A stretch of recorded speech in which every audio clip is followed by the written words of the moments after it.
this afternoon for the groundbreaking ceremony for establishing the Global Center on Adaptation dual headquarters here at the Kenya School of Government.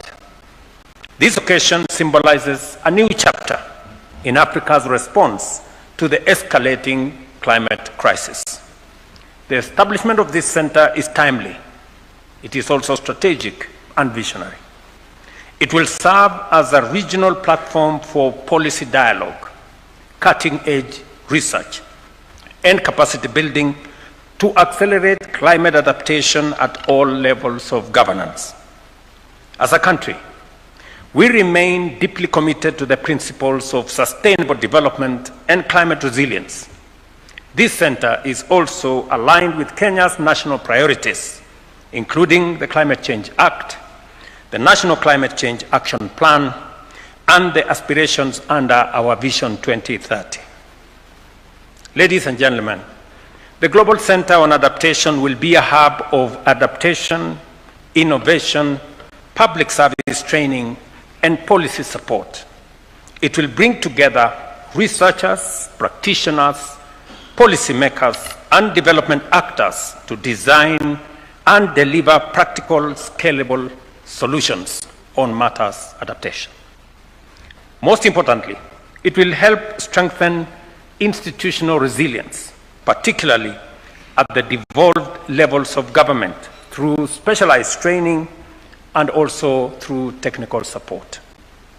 Through this collaboration, we aim to place climate adaptation at the heart of public service training, performance management, and leadership development. This will ultimately support institutional re-engineering for climate-responsive governance. As a country, we reaffirm our long-term commitment to supporting this initiative. I remember when I visited the floating office in Rotterdam, and I did make a commitment on the behalf of the people and government of Kenya, and in my very strong belief that we have solutions that we can offer.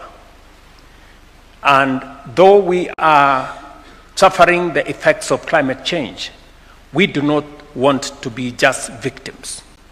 We want to be part of crafting solutions and crafting a future that all of us can live in. It is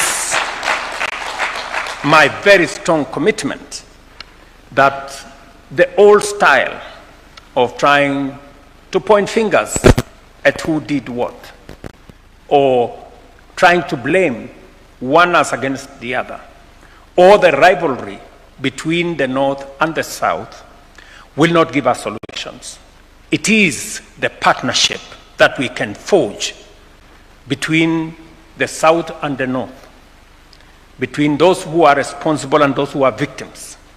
And that is how we are going to craft a solution. We are going to craft a new future that will be sustainable for all of humanity. It is a place in history where Africa must contribute its resources, its natural, human resources, and its expertise and knowledge and understanding to craft a future that is not just sustainable, but a future that serves all of humanity.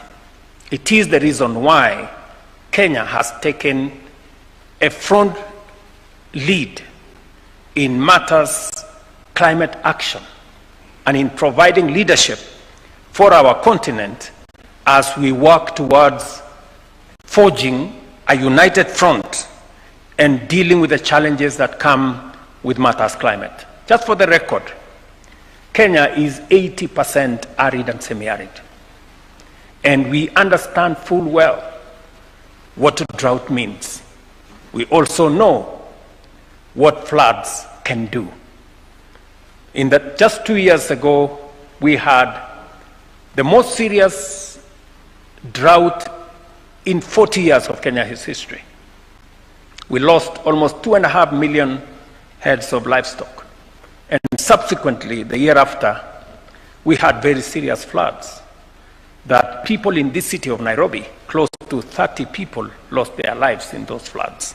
So we know what climate change means because we live through the effects every day. And I agree with Ban Ki-moon that there are world leaders, there are senior policymakers that are yet to come to terms with the realities of climate change. But that doesn't mean that we cannot forge a future together. It is our responsibility, and Ban Ki-moon said he's not a scientist. I am a scientist, and so I can speak to this subject with greater authority. And I want to persuade those who still second guess the effects of climate change that we are living a reality. Climate change is real. The effects it's having on our climate are real. Floods, we just recently saw floods in the US, devastating floods. In the US, they are on our screens. We are seeing effects of climate change in different parts of the world. And you see, the effects of climate change are democratic. They don't affect any part of the continent more than the other.